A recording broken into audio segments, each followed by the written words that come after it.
Hey everyone, so nice to see the social media this morning. I see there's Varun Foods has expanded in Zimbabwe. They make the Cheerios, so those of us who grew up there, you know what they are. Sorry, not Cheerios, Cheetos. They like corn curls, the cheese flavored corn curls. So I was happy to see that they're expanding, and there's a lot of Indian companies that are expanding in Africa, especially in Zimbabwe. The French companies are trying to get into what was once the British areas. It's kind of like a slap in the face to the British. So it's like, yeah, you guys were here, now we coming in kind of thing. But I don't support the French. I've never supported the French. They drive slavery. So just to encourage all the young people out there, that the one thing that my church has taught me is don't wait for others. Go and do what you need to do. Do it person to person. Use your communication tools. Use social media. Use Facebook. Use LinkedIn. Connect with others and keep pushing forward, because the reality is that we have to, in this world, we're in an interconnected world, and you don't know where your next opportunity is coming from. For me, I'm trying to network with companies all over the world, including in Ireland, in Australia, in Japan, because wherever their next opportunity comes, I'm going to take it. It's not like I came to Canada with nothing. It's not like I came to Canada with no skills, with no education, with no trade. I brought everything to this country. And I've had no stability and no support. So for me, I'm focusing on where I need to go. And that focus has always been on stability, on having my own property, on having my own travel. And in this country, visible minorities don't get the support. So I was talking to a recruiter from Ireland, and she was telling me she doesn't know why it's so hard for people to get into HR here. I just kept quiet. I wanted to tell her it's discrimination, but I didn't say that to her, because what happens with these companies here in Canada is that what they'll do is, like, when somebody like me speaks up, they'll take that and they'll run with it, and they won't give you any credit. They won't promote you. They won't put you into good paid jobs. That's what happened at TD. I was pushing for the blacks. They promoted everyone else and they left me out. So, it's like, what are you supposed to do? Because you put in all the work, you make the effort, you get the credentials. It's the same thing in the church. So, I didn't say that to her, but anyway, I'll just keep at my applications. And unfortunately, even in England, Mark Carney destroyed England. Now he came here to destroy Canada. The people are turning to crowdfunding. People are turning to job sharing because there's no jobs. I've watched documentaries of people living in tents in England, and it's very scary. So I'm also using crowdfunding because I have a lot of good skills to offer, and I'm still an executive assistant. It doesn't matter if I land up working in customer service or marketing or HR. Yes, I do those jobs. I take whatever jobs I get. That doesn't mean I'm not an executive assistant. That's my trade. That's what I train to be. And when you have a trade, having a trade is good because you can take those skills and you can apply them in any different area. Because if you think about it, think about HR director roles. You have to know how to save time and save money. You have to know how to be fair with people and equitable. You have to know how to take down action items at meetings.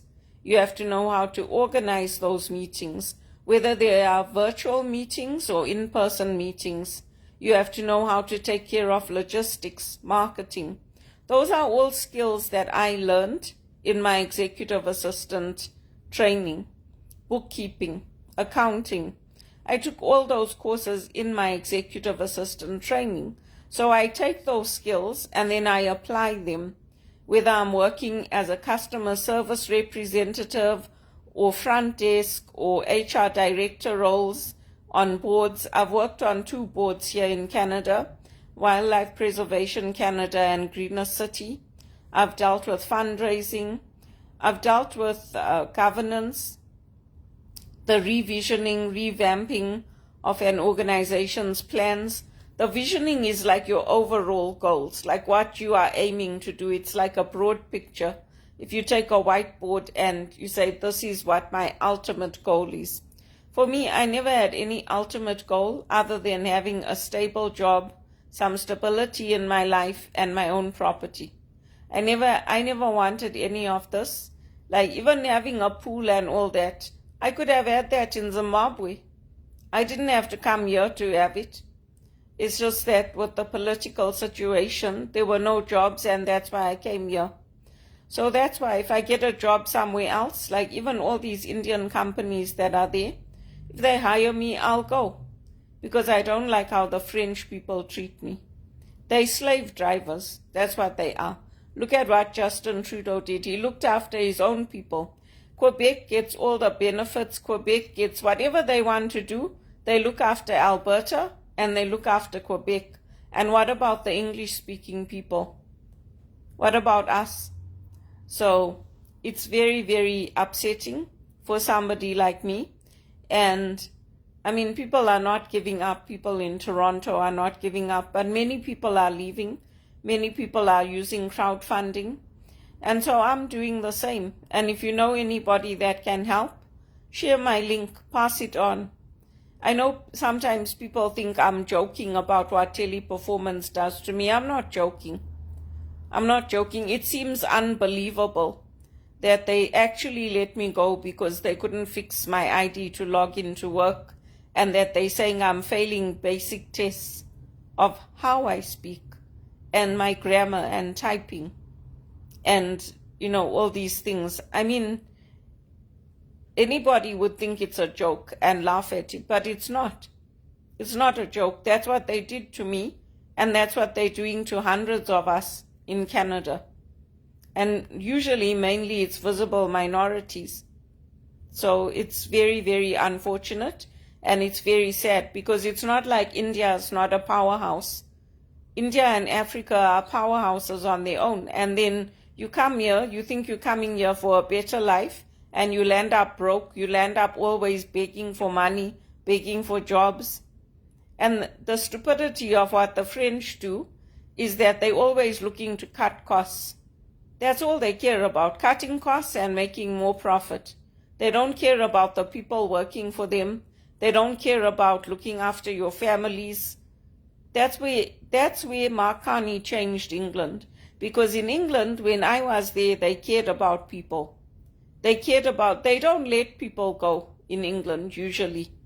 They usually look after them, look after their families. That's how Zimbabwe was. Oh, not here. Because why? The French are running things. They are. And even all this Alberta wanting to separate from the rest of Canada, it's stupid. So why did they go through all this confederation and all that to make a united Canada? On the one hand, they're preaching that, we need to buy Canadian, we need to have a united Canada. On the other hand, Danielle Smith wants to separate Alberta, the richest province, from the rest of us, so that she can get rich and the rest of us can be poor, because that's where the oil is. That's where the oil is. And the Conservatives are supporting her on this? Oh no. What happened in the Liberal Party, where the Liberal Party started having revolts and all that, it's happening now in the Conservatives.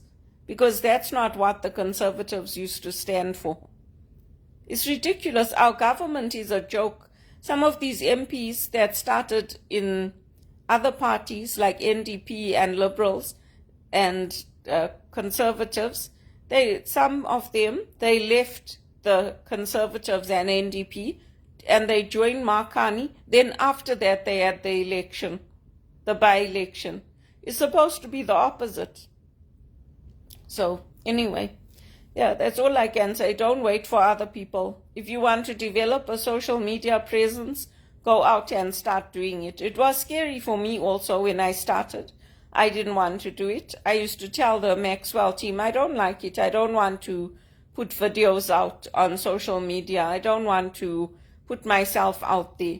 And they said, well, you have to start doing it, because if you don't start somewhere, you're not going to be able to demonstrate speaking skills, your ability to use videos, to know how to reach an audience.